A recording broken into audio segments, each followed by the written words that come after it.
এখন আমরা দেখবো যে রসা ইঙ্ক ব্লাড টেস্ট কাকে বলে। দেখো, এই যে রসা ইঙ্ক ব্লাড টেস্টটা ডেভেলপ করেছিল সুইস সাইকিয়াট্রিস্ট হারম্যান রসা। এটা 1921 সালের তিনি ডেভেলপ করেছিলেন। এটা ডিজাইন করেছিলেন এই জন্য যাতে তিনি এক্সপ্লোর করতে পারে যে ইন্ডিভিজুয়ালের পার্সোনালিটি, তারপরে ধরো ইমোশনাল ফাংশনিং, থট প্রসেস কিংবা সাইকোলজিক্যাল যে সমস্ত ক্যারেক্টারিস্টিক্স, এগুলোকে এক্সপ্লোর করার জন্য। আর এই যে এই রসার টেস্টটা, এটা হচ্ছে একটা প্রজেক্টিভ টেস্ট। প্রজেক্টিভ টেস্ট মানে হচ্ছে এটা যে মানুষকে কি করা হয়, কিছু অস্পষ্ট ছবি, মানে ছবি বলতে কালির ছাপ এখানে কি করা হয়, দেখানো হয় এবং জিজ্ঞাসা করা হয় যে তারা কি দেখতে পাচ্ছে। আর এক্ষেত্রে সাইকোলজিস্টরা বিলিভ করে যে মানুষকে যখন অস্পষ্ট এই সমস্ত ছবিগুলো দেখানো হয়, তখন তারা আনকনসিয়াসলি মানে অবচেতন ভাবেই তারা কি মানে না বুঝেই তাদের পার্সোনালিটি কিংবা ইমোশন কিংবা মোটিভেশন কিংবা ইন্টারনাল কোনো যদি দ্বন্দ্ব থাকে সেটাকে প্রতিফলন করে ফেলে বা বলে ফেলে। দেখো, এই যে রসায়ন ব্লাড টেস্টটা, এটার কেন তৈরি করলো, মানে হারমান রসা কেন এটা তৈরি করলো, তার একটু ইতিহাসটা সম্পর্কে জানি। সেটা দেখো, এই যে রসা যখন এই ইঙ্ক ব্লাড টেস্টটা শুরু করলো, তার আগে তিনি দেখেছিলেন কিছু বাচ্চারা কি করছে, যে ওই আবছা কালির ছাপ দিয়ে বিভিন্ন লোককে জিজ্ঞাসা করছে যে কি দেখতে পাচ্ছ বা কিছু। এইগুলো এগুলো দেখে মানে তখন সে নোটিস করলো যে প্রত্যেকটা আলাদা আলাদা ব্যক্তি আলাদা আলাদা ভাবে ওই একই ইঙ্ক ব্লাড টেস্ট মানে ব্লাডকে আলাদা আলাদা ভাবে সে কি করছে, ডিফাইন করছে।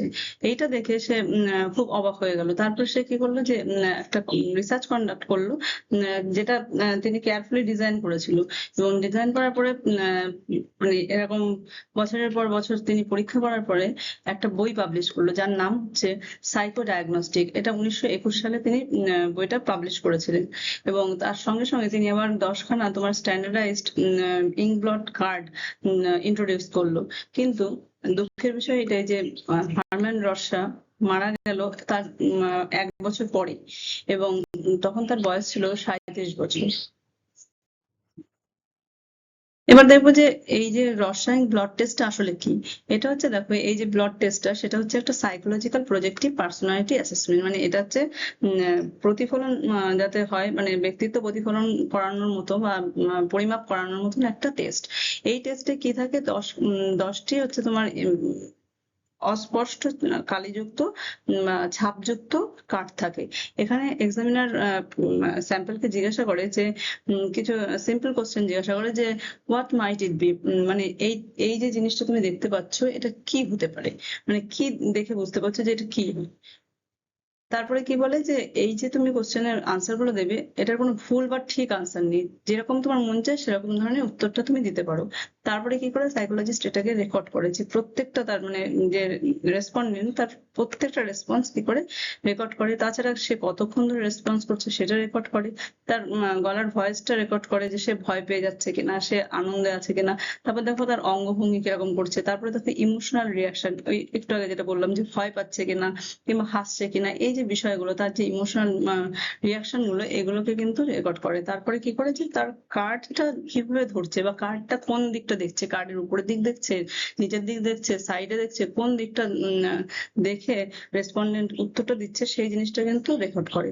তারপরে এই সমস্ত কিছু রেকর্ড করা হয়ে গেলে তারপরে সাইকোলজিস্ট কি করে, সে করে হচ্ছে একটা স্ট্যান্ডার্ড যে স্কোরিং মেথড রয়েছে রসায়ন ব্লাড টেস্টে, সেই স্ট্যান্ডার্ড স্কোরিং এর অনুযায়ী সেই রেসপন্স গুলোকে স্কোর স্কোর দেওয়া হয়।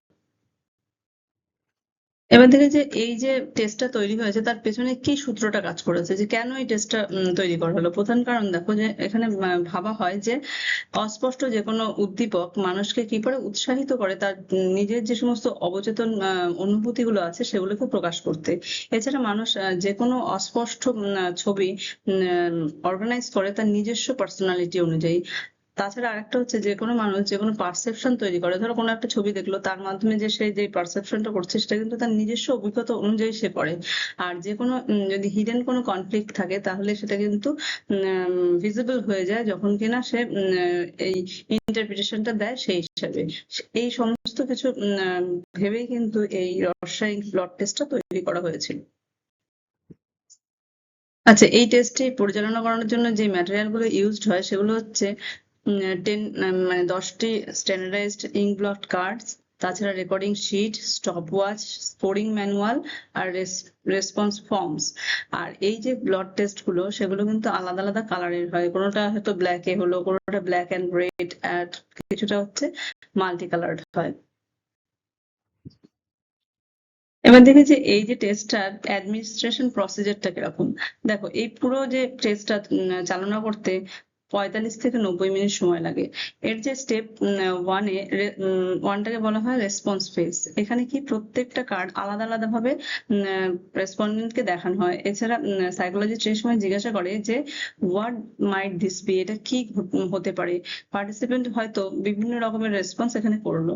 তারপরে স্টেপ 2 তে কি হয়, ইনকোয়ারি ফেজ। এক্ষেত্রে সাইকোলজিস্ট ইনকোয়ারি করে যে এই যে তুমি আনসারটা দিয়েছো বা এই যে ছবিটা তোমার দেখছো, এটা মানে কেন এরকম দেখতে মনে হচ্ছে, তোমার কাছে কেন এটা মনে হচ্ছে, কিংবা কোন অংশটা, এই যে ছাপ তুমি দেখতে পাচ্ছ, কোন অংশটা তোমাকে এই রেসপন্সটা দিতে সাহায্য করলো, কিংবা এই যে ছবিটা দেখছো তার বৈশিষ্ট্য, কোন বৈশিষ্ট্যটা তোমাকে ইনফ্লুয়েন্স করেছে তোমার আনসারটা দেওয়ার জন্য। এই যে পুরো ফেজটাই কি করে, ডিটারমাইন করে যে ইন্ডিভিজুয়াল কিভাবে এই ইন্টারপ্রিটেশনটা করলো। তারপরে কি স্টেপ 3 টা হচ্ছে স্কোরিং। এই সময় কি করে, এই যে রেসপন্স গুলো দিল সেটাকে কি সাইকোলজিস্ট কি করছে, একটা স্ট্যান্ডার্ডাইজ সিস্টেম অনুযায়ী কোড করছে। কোড করার পরে দেখো ইন্টারপ্রিটেশন, মানে স্টেপ 4 হচ্ছে ইন্টারপ্রিটেশন। এখানে কিন্তু ওই যে কোড গুলো করলো সেগুলো কিন্তু প্রত্যেকটা আলাদা আলাদা আনসারের জন্য আলাদা আলাদা ইন্টারপ্রিটেশন দিবে এরকম না। এক্ষেত্রে কিন্তু যে যেই আনসার গুলো দিল তার একটা প্যাটার্ন থাকে, সেই প্যাটার্ন অনুযায়ী কিন্তু অ্যানালাইসিস করা হয়। এবার একে একে আমরা কি করব, এই যে 10টি পিঙ্ক ব্লট আছে তার প্রত্যেকটা কার্ডে কি আছে সেগুলো দেখবো। প্রথমে দেখো কার্ড 1 এ কি আছে, সেখানে বলছে যে এটা সাধারণত ব্ল্যাক ইঙ্ক দিয়ে তৈরি হয়, আর এটা সাধারণত লোকেরা দেখে যে কোনো একটা ব্যাটের ছবি, মানে হচ্ছে বাদুড়ের ছবি, কিংবা কখনো কেউ বলে যে বাটারফ্লাই বা মথ, এগুলো বলে। আর এক্ষেত্রে মেজার করা হয় যে তার ইনিশিয়াল প্রাথমিক রিয়াকশনটা কি হচ্ছে, যে আনফ্যামিলিয়ার সিচুয়েশনে রেসপন্ডেন্ট কিরকম তার রিয়াকশনটা দিচ্ছে সেইটা পরিমাপ করা হয়। আর কার্ড 2 টা কি আছে, সেটা হচ্ছে ব্ল্যাক এবং রেড কালারের হয়। আর এটা সাধারণত অ্যাসোসিয়েটেড হয় কি মুভমেন্ট, মানে গতি। কেউ হয়তো বলে যে এটা তো গতি বোঝা যাচ্ছে, কেউ বলে হয়তো ব্লাড দেখা যাচ্ছে, কেউ হয়তো ভাবে যে কনফ্লিক্ট দেখা যাচ্ছে। তো এক্ষেত্রে যেটা মেজার করা হয় সেটা হচ্ছে ইমোশনাল কি রেসপন্স, সেটা মেজার করা হয়। তারপরে কি কার্ড 3 তে এটা হচ্ছে ব্ল্যাক এবং রেড এর তৈরি। আর এটা প্রায় ইন্টারপ্রেট করা হয় যে দুজন পিপল কি হচ্ছে ইন্টারাক্টিং করছে, মানে মুখোমুখি সম্পর্কে রয়েছে, এই ব্যাপারটা অনেকেই বলে থাকে। তো এক্ষেত্রে মেজার করা হয় যে সোশ্যাল রিলেশনশিপটা। দেখো কার্ড 4 টা হচ্ছে অনেকটা বড় কালো কালারের একটা ব্লট, আর এটা সাধারণত বলা হয় এটাকে ফাদার কার্ড। আর এটা রিলেটেড থাকে যে অথরিটি ফিগারের হিসাবে। আর কার্ড 5 এ হচ্ছে সিম্পল একটা ব্ল্যাক ব্লট। এটাকে মাঝে মধ্যে দেখা, কেউ কেউ দেখে হয়তো ব্যাট, কেউ বাটারফ্লাই। আর এটা সব থেকে মানে ইজিয়েস্ট কার্ড হচ্ছে যতগুলো কার্ড আছে তার মধ্যে। আর কার্ড 6 টা হচ্ছে ব্ল্যাক টেক্সচার একটা ব্লট। সেই ব্লটটাকে কখনো কখনো সেক্স কার্ড হিসেবেও বলা হয়। আর এক্ষেত্রে কি হয়, ইভোক করতে পারে যে রেসপন্স গুলো ইন্টিমেসি ক্ষেত্রে। তারপরে দেখো কার্ড 7, এটা হচ্ছে কালো কালারের একটা ব্লট। আর এক্ষেত্রে কি হচ্ছে, ফ্যামিলি রিলেশনশিপের সঙ্গে এটা কিন্তু অনেকটা অ্যাসোসিয়েটেড। আর এটাকে অনেক সময় বলা হয় যে মাদার কার্ড। এবার দেখবো কার্ড 7, এটা হচ্ছে ব্রাইটলি কালার্ড একটা কার্ড। আর এটা প্রায় কি করা ইন্টারপ্রেট করা হয় অ্যানিমাল হিসাবে, এবং এতে টেস্ট করা হয় অ্যাডাপ্টেশন এবং কমপ্লেক্সিটি, মানে কমপ্লেক্সিটি প্রতি কার কিরকম অ্যাডাপ্টেশন আছে সেটা টেস্ট করা হয়। আর কার্ড 9 হচ্ছে হাইলি কালারফুল এবং অ্যাবস্ট্রাক্ট, মানে এটা বোঝা যায় না যে কালারফুল, কিন্তু বোঝা যায় না বা ইন্টারপ্রেট করাটা অনেকটাই ডিফিকাল্ট। আর এক্ষেত্রে মেজার করা হয় যে কার কতটা টলারেন্স আছে কিসের ক্ষেত্রে, অ্যাম্বিগুইটি বা অস্পষ্টতা বা আবছা ব্যাপারের থেকে কতটা কার টলারেন্স আছে। আর কার্ড 10 টা হচ্ছে মাল্টি কালার আর সব থেকে কমপ্লেক্স কার্ডটা।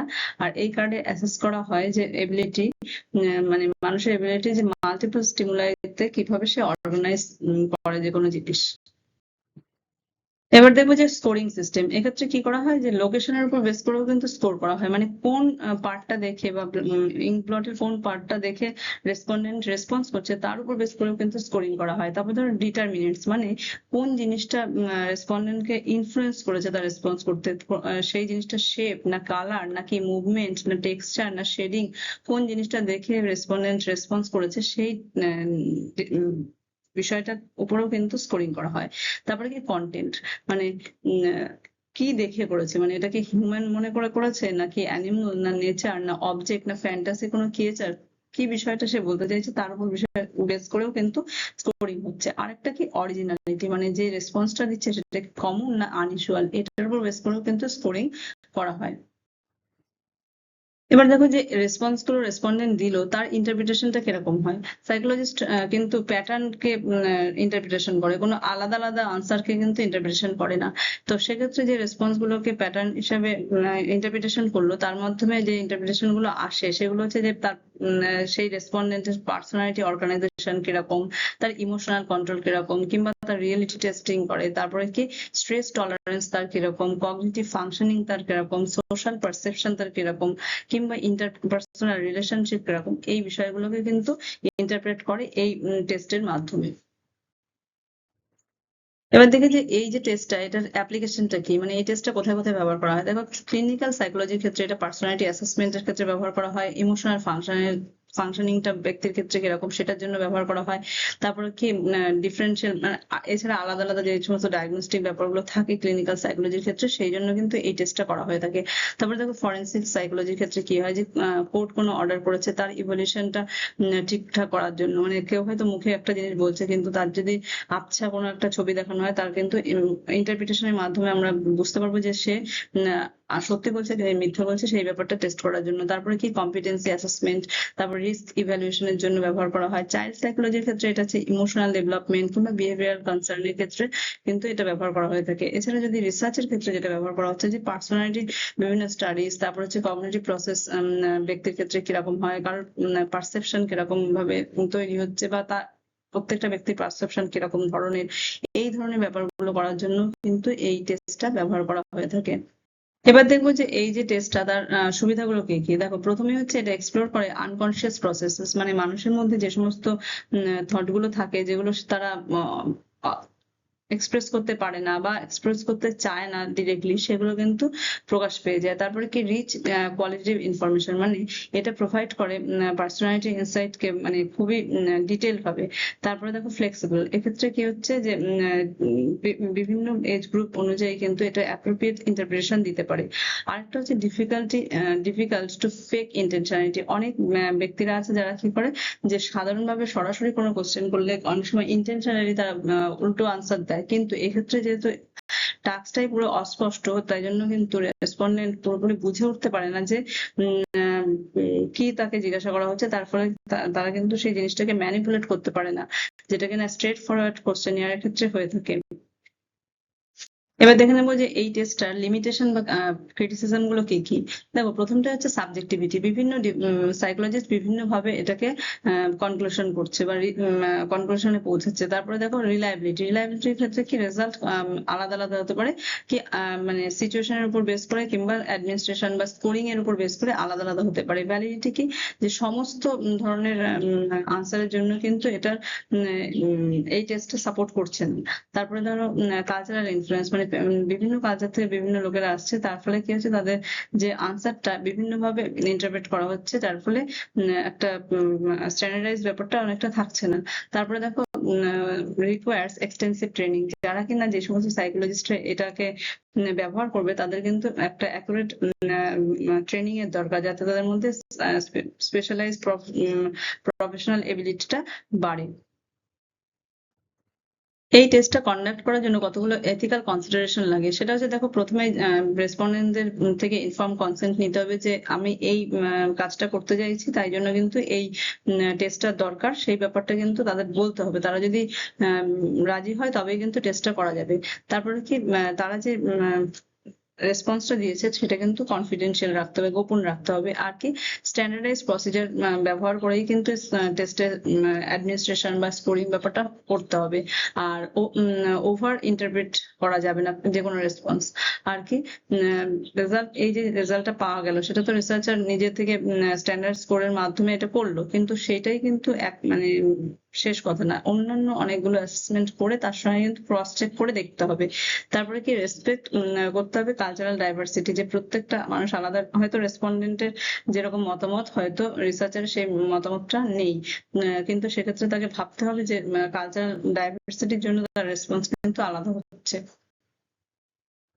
তাহলে আজকে আমরা জানলাম যে রাসায়নিক ব্লাড টেস্ট কি, তার উৎপত্তিটা কেন হলো, পুরো প্রসিজারটা কি, তার মধ্যে কি কি উপকরণগুলো থাকে এবং কি এটা ইন্টারপ্রেট করতে চায়, তারপরে এর অ্যাডভান্টেজ কি, এর ডিসঅ্যাডভান্টেজ কি, এর ক্ষেত্রে এথিক্যাল যে কনসিডারেশন কি, এই সব কিছু।